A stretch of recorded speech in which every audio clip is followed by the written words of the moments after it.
So, I popped into High House Insurance to see if they could quote for my house insurance rather than using the internet. High House got a great deal. So to celebrate, I bought a posh hairdo. It made me look beautiful, gorgeous enough to become a highly paid model. I then won Celebrity Big Brother. I had an affair with an MP. Now I'm promoting a doll of me that says, "Cool blimey, you're well fit." Happy things happen when you talk face-to-face with High House Insurance. See if we can beat your home insurance quote from the internet. Find us on the High Street, Selsey, or call 606 552. Hello and a warm welcome to Selsey Internet Radio. I'm Tony Weiner, your host for the programme this week. In this week's programme we have Giles, who's going to give us some gardening tips and also a story of a battle between pigeons and a kestrel. I guess there's only one winner in that fight. We have Lynne's recipe for strawberry soufflé, which amazingly for most of us has some chocolate in it as well.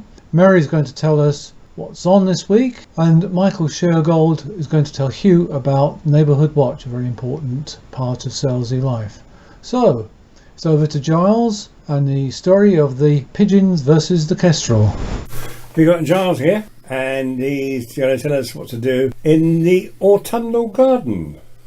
Oh, good afternoon, Hugh. You're looking very well and sprightly today, I must say. I like your bright shirt you're wearing. Your goes in keeping with this lovely weather we're having in the minute. It does. Nice weather, isn't it? Well, my son John refers it to this shirt as my pyjama shirt. Well, yeah, I see where it's coming from, but it's very nice anyway.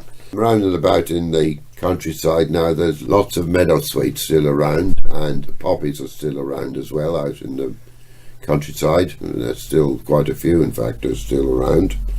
This time of year is very effective, as you obviously know, living where you are. The sunsets at this time of year are absolutely unbelievably nice, a lot of them. Anyone gets the time to just go out and even take photos or just look.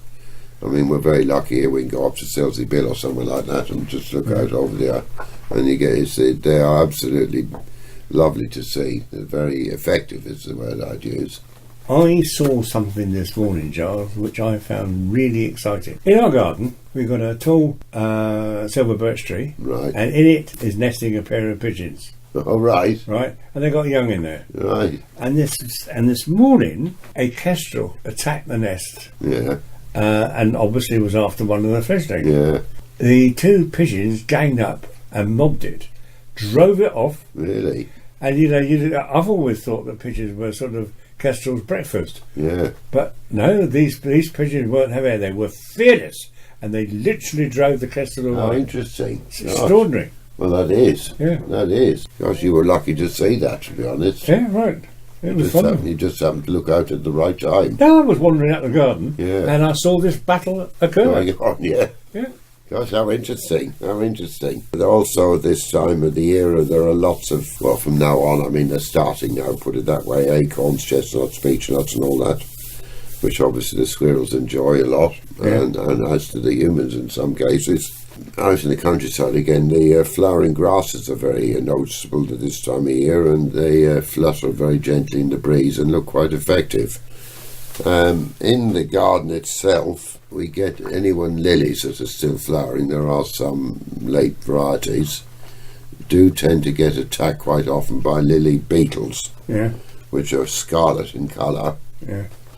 And they will really make them go through it, but the only then it's no good using insecticide. You have to physically take them off by hand. Okay. Deal with it that way if you see any. They act quick, but doesn't mean everyone's got them. Anyway, also the other thing about now is it's very important.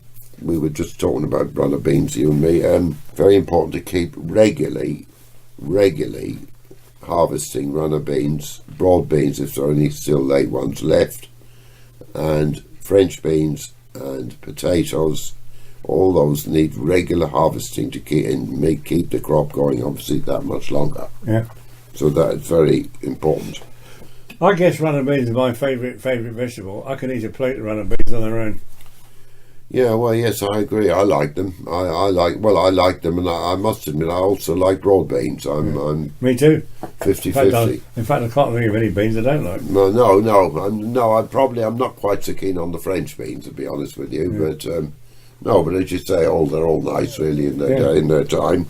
I would like to suggest also this time it's a good idea if anyone's interested in planting up some pots for Christmas. When I say pots, I'm talking about potatoes. Okay. Not right. pots, literally. It's a light idea. You can have actually a Christmas treat of some new potatoes if you follow this instruction. Really? It's a little treat. Plant some potatoes. You get what they call the second cropping variety. Yeah. Get a large pots or grow bags, plant the potatoes, and then keep them outside in a sheltered position. And then after about 2 months, bring them in and put them either leave them out and cover them with cloches outside, or put them in a cold greenhouse. Yeah. And the chances are very good you'll have some lovely little new potatoes for Christmas. Really? So I'm going to give that a go.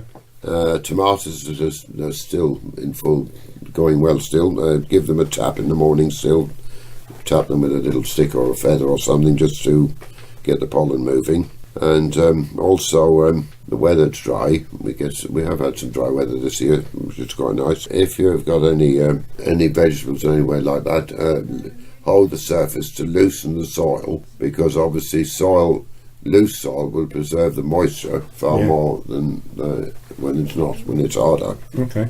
The other thing I'd like to say is interesting is you've probably seen a few painted lady butterflies. Yes, I have. They've got extra strong wings, and what a lot of people don't know is that they actually are able to fly to the continent. Not many butterflies can fly that far. I didn't know that. And then I'd like to just end this week with a little saying, I suppose you could call it. It's always wise to keep your words soft and sweet. You never know when you will happen to eat them. That's good. All right, Charles. Very good. Thanks a lot. God bless. Bye-bye. Bye. Thanks, Giles. And now over to Lynne's recipe for strawberry soufflé, which, as I mentioned earlier, does in fact have chocolate in it as well. All right. So, we're still on with summer puddings. You know we are. We've got one more to do. That's all I'm going to do, and then we're going to go on. It'll Then soon... I'm going to tell you at the end what we're going to do the week afterwards. He's getting bored with my summer puddings, No, aren't it's you? not that. I've decided that I'm going to have my favourite summer pudding. Okay, which is? Now I'm going to tell you that at the end of this one. Okay then. Well, one of my favourite. Can you hear the seagulls? I can hear the seagulls. Somebody must have some fish out there somewhere. Yeah, right, go on. One of my favourites is strawberry soufflé. Strawberry soufflé. Strawberry soufflé. Right, Now this is a very quick and very easy recipe, so we won't be on air too long with this one this week, guys. You're not going to get bored with me. Okay, fine. So 1 ounce of unsalted butter, melted, that's about 30 grams. 1 ounce of white chocolate, finely grated. Yes, I know it's strawberry, but you can have a bit of chocolate as well. I've never known one of your recipes not include chocolate. Or wine. Okay, yeah, right. 4 strawberry stalks removed and chopped. 1 ounce of caster sugar. 2 eggs separated. So everybody know how to separate their eggs properly? Of course they do. Yeah, they do. How would you do it? Well, you rock them backwards and forwards between the empty You can shells. do, or a very easy way is to crack them Through into your your fingers. hand, through your fingers, yeah. I can do that. Yeah, of course you can. I And some drop it mainly on the floor, but I can do it. I can imagine. And some icing sugar for dusting. Okay. All right. So your oven needs to be set at about 220 centigrade, which is 425 Fahrenheit. Yeah. Gas mark 7. I don't use these antediluvian methods. The oven's the one that you put the pans on top. Yeah. The one with the round window is the washing machine. Yes, but mine's electric. Okay. Yeah, go on. Makes all the difference. Brush an oven-proof dish with melted butter, and then coat it with the grated chocolate. All right. Right. Place the strawberries into a food processor and blend them down until they're smooth. You can just mash them down, but it's better in a food processor. Transfer to a bowl and stir in the sugar and the egg yolks. Right. Right, Okay. really quick. In a separate bowl, whisk your egg whites, so nothing's wasted here, until they're stiff. Again, you're making like a meringue type mixture, and fold that into the strawberry mixture. Put the whole thing into a dish and place it in the oven. You bake it for about 8 to 10 minutes until it's well risen and golden. Now, a lot of people have trouble with the soufflés rising like this, but this one will come up because it's just a quick, simple recipe. Remove it from the oven and dust it with some icing sugar. Serve it immediately. Be wonderful. All right. Lovely after a Sunday lunch. Yes, have you got any room left? Well, I don't have big lunches. I'd rather have my puddings than my lunches, wouldn't I? I'm still eating the Yorkshire pudding and the roast beef. Ah, well, there you go. All right, thanks a lot, Lynne. You're welcome. Oh, what are we going to be doing next week? Oh, you were going to tell me what we're doing next week. Yes, we're going to do the world's best apple pie. Oh, okay. You made that, do you? No. I thought it was me that made that. Well, yeah, no, you're going to tell me how to do it. Okay. And for the world's best apple pie, served with real Cornish ice cream. Okay. All right. Now, and the other thing is, I'm going to teach you how to do gazpacho soup. Right? Yeah. And I'm also going to give you my recipe for the world's best lemon meringue pie. Okay, that sounds good too. I look forward to it, Hugh. Okay, cheers. Bye-bye. Thanks, Lynn. And now, Mary, what's on this week? Hello, Mary Kennedy here with what's on over the coming week. Selsey Cinema Club starts again for the autumn season on Monday the 15th. This week's film is Tracks and starts at 7:30 in the Town Hall. Wednesday the 17th is the next date for the Crafty Natter Club from 2 till 4 at the Methodist Church. Also on Wednesday, the community choir restarts in the Town Hall from 7 till 8:30. All are welcome at that. If you would like to help with organising Christmas Day lunch for those alone, please come along to a meeting at 6 o'clock at the Town Hall on Thursday the 18th. And the Link Club, Ladies in Contact, meet on Thursday at 7:15 in St Peter's Church Hall. This month, Gary Shipton, a reporter from the Chichester Observer, is giving a talk about his work for the paper. And on Friday, the Darby and Joan Club meet between 2 and 4 in St Peter's Church Hall. And as usual, there's plenty more information about all these events in the Selsey Life. Thank you, Mary. Now, an important part of Selsey Life is the Neighbourhood Watch scheme. We're going to go over to Michael Shergold, who's going to tell us all about it and how you can contribute. I've got Mike Shergold in the studio this morning, and he's going to tell us about Selsey Neighbourhood Watch. How long have you been involved with the Neighbourhood Watch then, Mike? Well, really since about 1993, when I'd taken early retirement from work. Yeah. I was actually, at that time, I was just a scheme coordinator in Seal Road. At that time, I got sort of recruited onto the committee in Selsey and fairly rapidly became vice chairman for my sins. It chugged along and it's been going that way ever since. Since then of course the chairman fell sick and we had a meeting and we appointed another chairman from amongst our group and I stayed as vice chairman. And then, unfortunately, a couple of years later, she went sick and resigned, and no one would take it on as the chairman.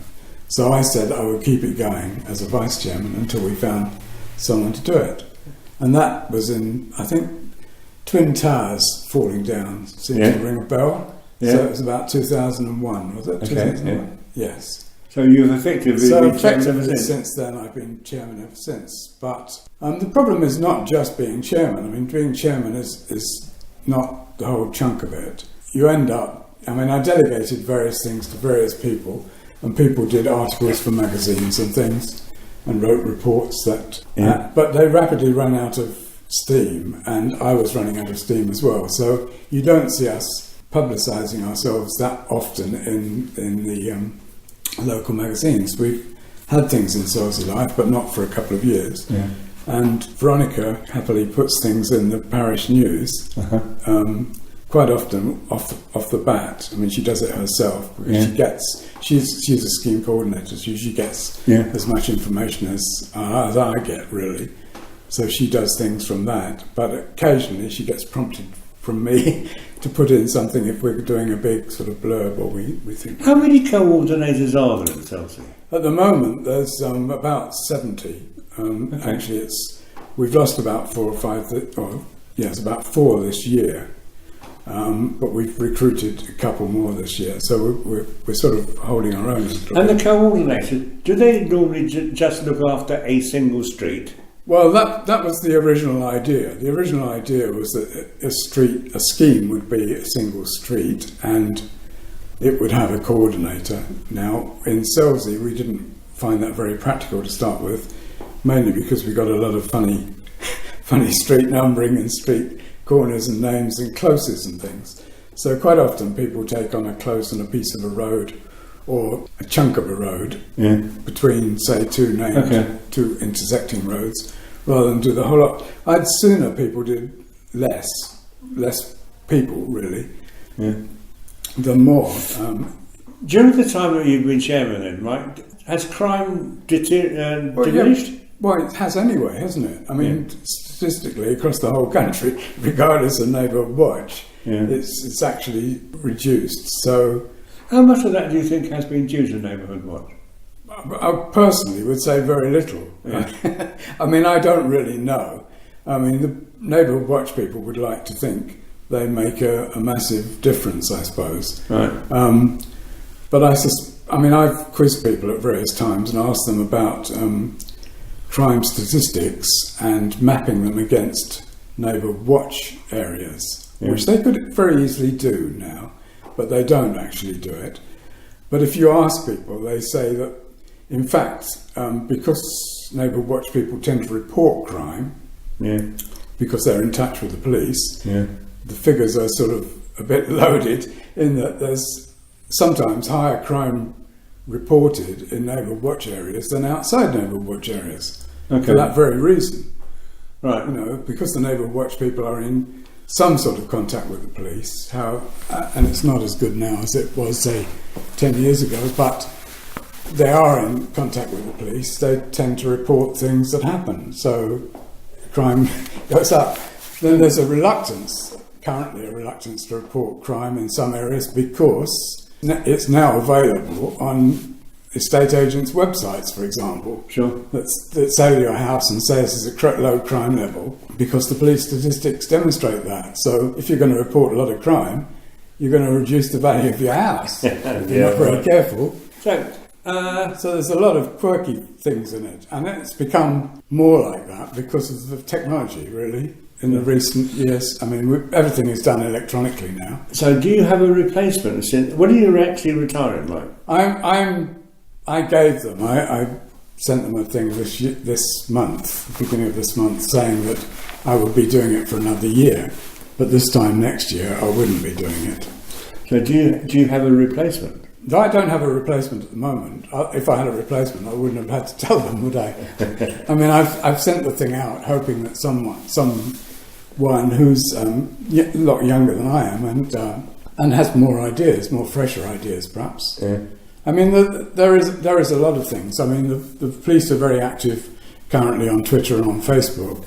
I use those to follow them, but I'm not that interested in trying to get heavily involved in Facebook. So are you looking for more coordinators now? We are always willing to accept more coordinators.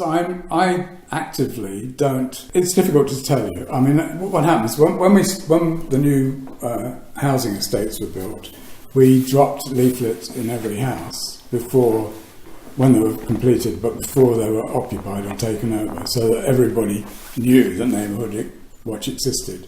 We also have a notice up in Budgeon's car park, and we have flyers which we've produced, which are in the surgery. Well, they were in the surgeries.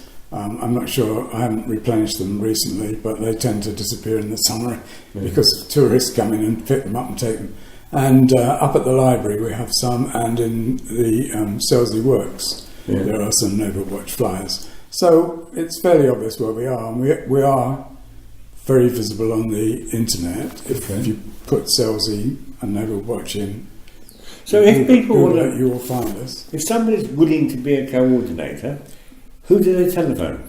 At the moment, if they tell the PCSOs can actually sign them up without telling me. In Selsey, because I'm what I now consider myself the key contact rather than chairman, they will usually phone me up, and I will either go and talk to them first and leave them the two forms they have to fill in. They have to fill in two forms for the police registration thing. And that is then processed by the PCSOs locally and sent off to Lewis, and they become a coordinator. So what's your phone number, Mike? My phone number is 603590. 603590. Yes. Fine. And then it's processed, and then eventually. And then it's processed, and then they are then the registered coordinator for a particular scheme. They pick their own scheme, so I mean they decide the number of houses. I mean it could be that someone phones me up and is already in a scheme, and that happened last year when someone phoned me up from one road in Selsey, and they were already in a scheme, and I said, well, the scheme coordinator is just along the road, and she went and called on them and found out about what was going on through that. Okay. So the scheme coordinator, what happens is that the scheme coordinator then tries to identify sort of vulnerable people in their particular scheme, but tries to collect email addresses from the rest of them, if they've got email, and forwards on to them, hopefully, the reports that we get. We get a weekly bulletin from the police about a crime in, say, the previous week.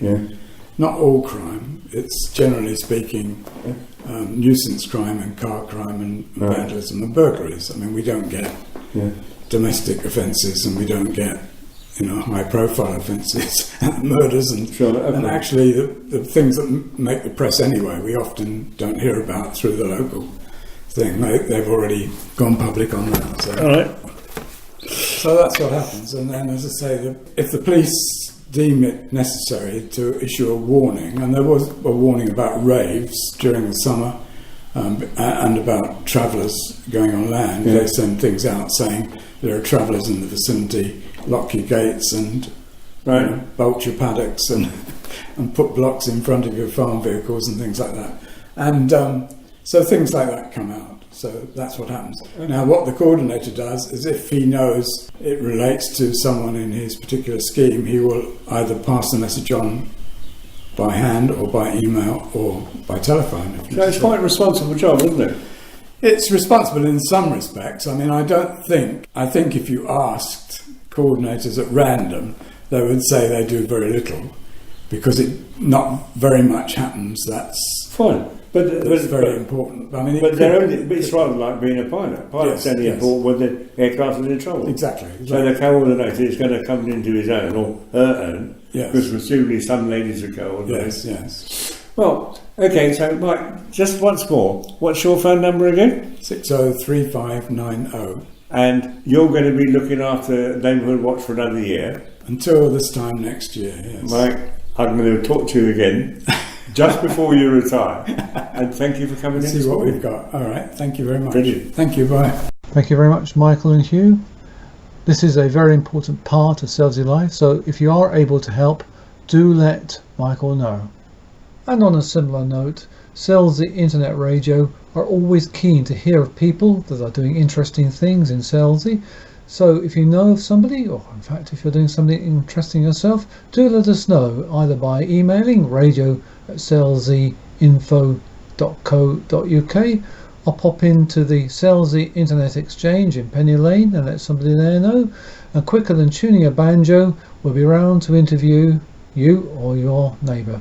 Thank you very much for listening, and until next week, it's bye from me and bye from the team who prepared the programme. Bye!